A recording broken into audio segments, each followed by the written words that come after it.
Slender Man. Slender Man no nació en un bosque, ni en un pueblo olvidado, ni en un archivo policial sellado, sino en el espacio intangible de Internet, donde las ideas adquieren forma cuando suficientes personas creen en ellas. Su primera aparición documentada ocurrió en 2009, en un foro dedicado a la manipulación digital de imágenes, donde una fotografía alterada mostraba a varios niños jugando mientras una figura alta y borrosa se alzaba al fondo. El creador original no pretendía iniciar una leyenda duradera, solo participar en un reto creativo, pero algo en la imagen activó una incomodidad colectiva difícil de explicar. La figura carecía de rostro, un vacío liso donde debería haber ojos, boca o expresión alguna, lo que provocaba que cada observador proyectara sus propios temores en él. Vestía un traje negro anticuado, demasiado formal para el entorno infantil en el que aparecía, como si perteneciera a otro contexto temporal. La ausencia de rasgos humanos lo hacía imposible de leer emocionalmente, lo cual intensificaba la sensación de amenaza silenciosa. A diferencia de otros monstruos, Slender Man no gritaba, no atacaba de forma explícita y no mostraba violencia directa. Su terror residía en la observación, en la cercanía gradual, en la certeza de que estaba ahí antes de que alguien lo notara. Con el paso de los días, otros usuarios comenzaron a añadir relatos falsos, documentos inventados y testimonios simulados que daban profundidad a la figura. Se hablaba de desapariciones sin rastro, de niños que afirmaban haber visto al hombre alto antes de mudarse repentinamente. Los textos imitaban informes oficiales, diarios personales y grabaciones perdidas, lo que confundía deliberadamente la línea entre ficción y realidad. Slender Man se convirtió en algo más que un personaje, se transformó en un archivo vivo alimentado por cientos de narradores anónimos. Cada historia añadía una regla nueva, pero nunca definitiva, manteniendo su naturaleza ambigua. Algunos decían que habitaba bosques densos, otros que podía aparecer en zonas urbanas si había suficiente aislamiento emocional. Se le atribuía la capacidad de influir en la mente, provocando paranoia, lagunas de memoria y una sensación persistente de ser observado. Nunca se describía el daño de forma explícita, solo consecuencias, personas que no volvieron a ser las mismas. El silencio era una constante en todas las narraciones relacionadas con él. No dejaba huellas claras, ni pruebas físicas concluyentes, solo fotografías borrosas y grabaciones distorsionadas. Las imágenes siempre parecían dañadas, como si su presencia interfiriera con la tecnología. Esto reforzó la idea de que no pertenecía completamente a nuestro plano. Con el tiempo, Slender Man comenzó a aparecer en videojuegos independientes, videos caseros y series web de bajo presupuesto. Estos proyectos ayudaron a fijar ciertos rasgos, extremidades demasiado largas y movimientos antinaturales. Sus brazos eran descritos como capaces de extenderse más allá de lo normal, aunque la violencia asociada a ellos siempre era omitida o censurada. En muchas historias, las víctimas simplemente desaparecían, dejando habitaciones intactas y agendas sin terminar. El miedo no provenía de lo que se mostraba, sino de lo que faltaba. La comunidad online desarrolló una especie de mitología colectiva, donde nadie era dueño absoluto del relato. Cada contribución respetaba una regla no escrita, nunca explicar completamente a Slender Man. La falta de explicación era su mayor fortaleza narrativa. Algunos investigadores culturales comenzaron a estudiar el fenómeno como un ejemplo moderno de folclore digital. Argumentaban que Slender Man funcionaba como los mitos antiguos, adaptándose al contexto tecnológico. En lugar de transmitirse oralmente, se propagaba mediante enlaces, comentarios y archivos compartidos. Su figura representaba el miedo contemporáneo a lo desconocido en la red.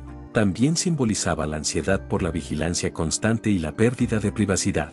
El traje negro evocaba autoridad, pero una autoridad sin rostro ni identidad clara. Eso lo hacía más inquietante que cualquier monstruo tradicional. En foros más profundos, comenzaron a circular relatos que afirmaban que Slender Man no era solo una invención. Se decía que había sido descubierto, no creado. Estas narraciones insinuaban que Internet solo había sido el medio para revelarlo. Algunos afirmaban que siempre había existido, adoptando distintas formas a lo largo de la historia. Comparaban su silueta con figuras antiguas en pinturas medievales y grabados olvidados. Nunca había pruebas sólidas, solo coincidencias visuales e interpretaciones subjetivas. Pero eso era suficiente para alimentar la duda. El miedo se intensifica cuando la lógica no puede cerrar el caso. Conforme la leyenda crecía, también lo hacía la preocupación por su impacto psicológico. especialistas advertían que la inmersión prolongada en estas narrativas podía afectar a personas vulnerables. Slender Man ya no era solo ficción, era una idea persistente, una idea que se alojaba en la mente y no pedía permiso para quedarse. Algunos relatos describían sueños recurrentes con bosques infinitos y figuras inmóviles a la distancia. Otros hablaban de despertares nocturnos con la sensación de que alguien estaba demasiado cerca. Nunca se describía contacto físico directo, solo presencia. Ese detalle lo diferenciaba de otras entidades del terror. Slender Man no necesitaba actuar, bastaba con existir. La comunidad seguía expandiendo su universo, estableciendo una especie de consenso tácito. No se le podía derrotar, no se le podía comprender del todo. Cualquier intento de explicarlo completamente era visto como una traición al mito. Así, Slender Man se consolidó como una entidad narrativa abierta, un espejo donde cada lector veía reflejado su propio temor. En ese punto, la leyenda ya era imparable, no importaba que se supiera su origen ficticio. El miedo no depende de la verdad, sino de la percepción. Y Slender Man había aprendido a vivir en esa grieta. En la siguiente parte, la historia se adentrará en cómo la leyenda comenzó a cruzar la frontera entre lo digital y lo real, y cómo ciertas personas afirmaron haber tenido encuentros imposibles de explicar sin romper las reglas de la razón. Las primeras afirmaciones de encuentros con Slender Man comenzaron a aparecer cuando la leyenda ya estaba firmemente establecida en comunidades virtuales. No surgieron como testimonios directos, sino como publicaciones ambiguas que relataban sensaciones extrañas sin mencionar explícitamente su nombre. Personas describían haber visto una silueta demasiado alta en lugares donde la perspectiva no podía justificarla. Siempre estaba lejos, parcialmente oculta por árboles, edificios o la niebla. Cuando alguien intentaba enfocar mejor la vista, la figura parecía perder definición. Nunca se acercaba de forma visible. Esa distancia constante generaba más inquietud que un acercamiento frontal. Los relatos coincidían en un detalle recurrente, la sensación de haber sido observado desde antes. No era un encuentro casual, sino la impresión de que el momento ya había sido anticipado. Algunos afirmaban que el ambiente se volvía anormalmente silencioso antes de notar la presencia. Otros hablaban de interferencias leves en dispositivos electrónicos cercanos. Pantallas que parpadeaban, odios con estática momentánea, relojes que se detenían brevemente. Nada concluyente, pero suficiente para generar incomodidad. A diferencia de otras figuras del folclore, Slender Man no estaba ligado a un lugar específico. Su aparición parecía depender más del estado mental del observador que del entorno físico. Se decía que aparecía en momentos de aislamiento, estrés o vulnerabilidad emocional, nunca durante multitudes ni en situaciones de plena atención colectiva. Esto reforzó la idea de que su manifestación estaba vinculada a la percepción individual. Algunos investigadores independientes recopilaron estos testimonios y notaron patrones narrativos. No había ataques explícitos ni escenas gráficas. Las consecuencias eran siempre posteriores y difusas. Personas que se alejaban de su rutina habitual sin una razón clara. Cambios de comportamiento que no podían atribuirse a un evento concreto. Pérdida de interés en actividades previas y dificultad para recordar detalles recientes. En ciertos casos, los relatos terminaban abruptamente. Cuentas que dejaban de publicar sin despedida ni explicación. Eso alimentó aún más la inquietud colectiva,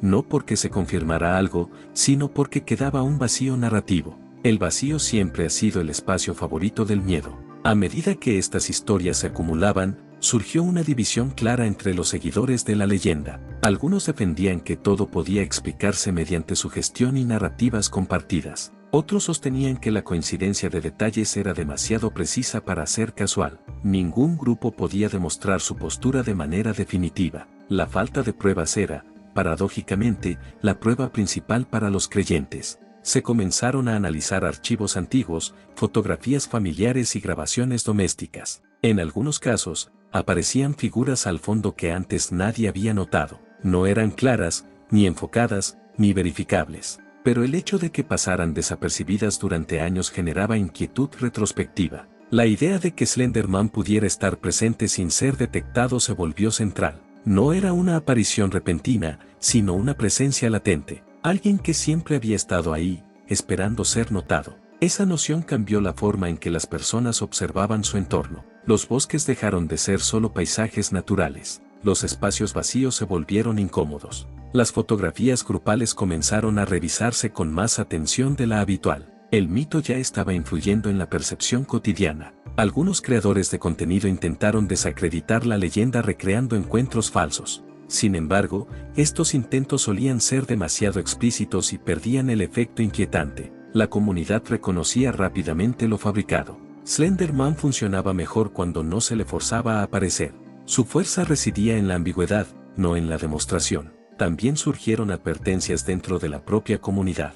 Mensajes que aconsejaban no buscarlo deliberadamente, no como una superstición, sino como una medida psicológica. Se afirmaba que obsesionarse con la figura podía generar ansiedad real. El miedo prolongado, incluso hacia algo ficticio, tiene efectos tangibles. Estas advertencias no detuvieron el interés. Al contrario, lo intensificaron.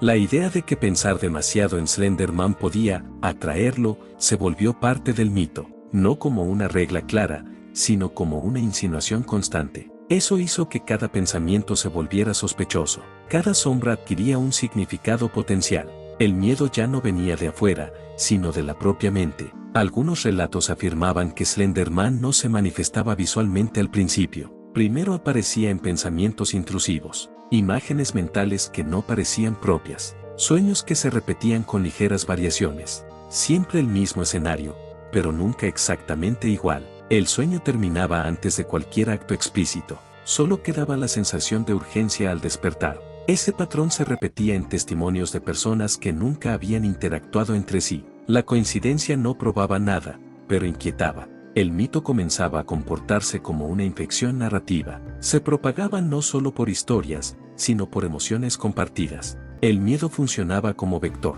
Mientras más se hablaba de él, más presente parecía estar. Algunos teóricos culturales afirmaban que Slender Man era una manifestación del miedo moderno a lo intangible, una figura sin rostro en una era de identidades digitales, un observador silencioso en un mundo de vigilancia constante. No necesitaba existir físicamente para ser efectivo. Su impacto era psicológico y social. Otros iban más lejos y sugerían que la leyenda había adquirido autonomía, no en un sentido literal, sino como una entidad cultural independiente de sus creadores. Nadie podía detenerla ni controlarla completamente. Incluso los intentos de censura solo aumentaban su atractivo. Prohibir hablar de algo siempre lo vuelve más interesante. Slender Man se movía cómodamente en esa paradoja. No necesitaba ser real para causar consecuencias reales. Ese fue el punto donde muchos comenzaron a preguntarse si el origen ya no importaba. Si algo nacido como ficción podía influir de tal manera, ¿en qué momento dejaba de ser solo un cuento?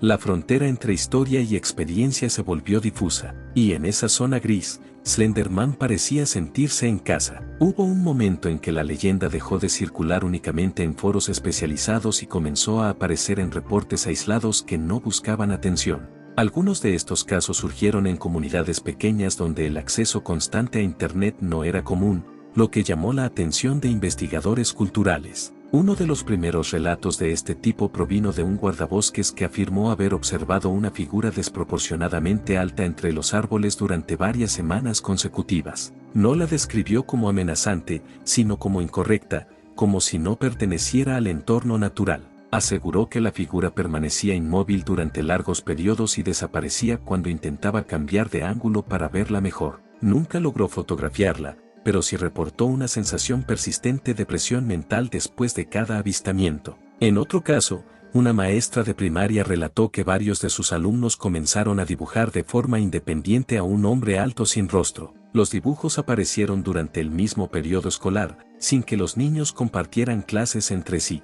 La figura era siempre similar: traje oscuro, brazos largos y ausencia total de rasgos faciales. Cuando se les preguntó de dónde provenía la imagen, ninguno pudo dar una respuesta clara. Algunos solo dijeron que estaba ahí. Un tercer caso se registró en un complejo de departamentos abandonado, donde un grupo de exploradores urbanos reportó haber visto una silueta al final de un pasillo interminable. La figura no se movía, pero parecía cambiar de posición cuando las luces parpadeaban. Al revisar las grabaciones, el material mostraba distorsiones inexplicables, pero ninguna imagen clara. Lo más inquietante fue que ninguno de los presentes recordaba exactamente cuánto tiempo habían permanecido en el lugar. Todos coincidían en haber perdido la noción del tiempo. Otro testimonio surgió de un conductor nocturno que recorría rutas rurales de forma regular. Durante varias noches, afirmó haber visto una figura alta al borde del camino, siempre en el mismo punto. Nunca levantaba la mano ni hacía señales. Solo estaba ahí, observando. El conductor dejó de usar esa ruta tras comenzar a experimentar sueños recurrentes relacionados con carreteras infinitas y figuras inmóviles a la distancia. No reportó ningún evento explícito, solo una ansiedad creciente que no pudo explicar. En un archivo universitario, se encontró el diario de un estudiante de antropología que investigaba mitos modernos. En sus últimas entradas, mencionaba una presencia constante en bibliotecas vacías. Describía la sensación de ser observado entre estanterías altas. Nunca afirmó haber visto claramente a Slender Man, pero sus descripciones coincidían con la figura. El diario terminaba abruptamente, sin una conclusión ni despedida. No hubo reporte de ningún suceso gráfico, solo abandono repentino del proyecto académico. En una zona suburbana, una cámara de seguridad captó una figura borrosa cruzando un área común durante la madrugada. La silueta era más alta que cualquier residente registrado. El video no mostraba detalles, pero la proporción corporal no coincidía con ninguna persona conocida del lugar. El archivo fue descartado como fallo técnico, aunque los residentes solicitaron retirar la cámara poco después. El último caso ampliamente discutido ocurrió durante una excursión escolar en un parque nacional. Varios estudiantes afirmaron haber visto a alguien muy alto entre los árboles durante una caminata guiada. El personal no encontró nada fuera de lo común. Sin embargo, los estudiantes describieron la figura con una precisión inquietante y consistente. Ninguno afirmó haber sido seguido ni amenazado. Solo coincidían en que la presencia no parecía humana. Estos casos no confirmaron la existencia literal de Slender Man, tampoco la negaron por completo. Se convirtieron en puntos de tensión entre la explicación racional y la experiencia subjetiva. La figura ya no necesitaba aparecer con claridad, bastaba con dejar una impresión duradera. Con el tiempo, el enfoque comenzó a cambiar. Más que preguntarse si Slender Man existía, la gente comenzó a preguntarse por qué funcionaba tan bien como símbolo. Representaba el miedo a lo que no se puede identificar, a la pérdida de control sobre la información, a la sensación de ser observado sin saber por quién. Slender Man se convirtió en una advertencia cultural, un recordatorio de que las historias no siempre se quedan en el papel o la pantalla. Algunas se instalan en la mente colectiva, y desde ahí, influyen en la percepción de la realidad. No necesitó sangre ni violencia explícita para dejar marca. Su poder residía en la sugerencia, en lo que no se veía, en lo que no se decía. Hoy, Slender Man sigue apareciendo de forma esporádica, no siempre como figura, sino como idea. Un pensamiento fugaz al mirar una sombra demasiado larga, una incomodidad inexplicable al revisar una fotografía antigua, un silencio extraño en un lugar donde debería haber ruido. Quizá nunca fue una entidad en el sentido tradicional, quizá fue un reflejo amplificado del miedo humano moderno. Pero mientras haya alguien que sienta que no está solo cuando debería estarlo, la figura seguirá ahí, alta, delgada, sin rostro, observando desde el límite exacto entre la ficción y la percepción, y esperando a que alguien vuelva a notar su presencia. Si llegaste hasta acá, suscríbete a mi canal, y dale like a mis videos, y comparte los videos que más te gusten, activa la campanita, para que YouTube te avise cada vez que suba un nuevo video, y hasta pronto.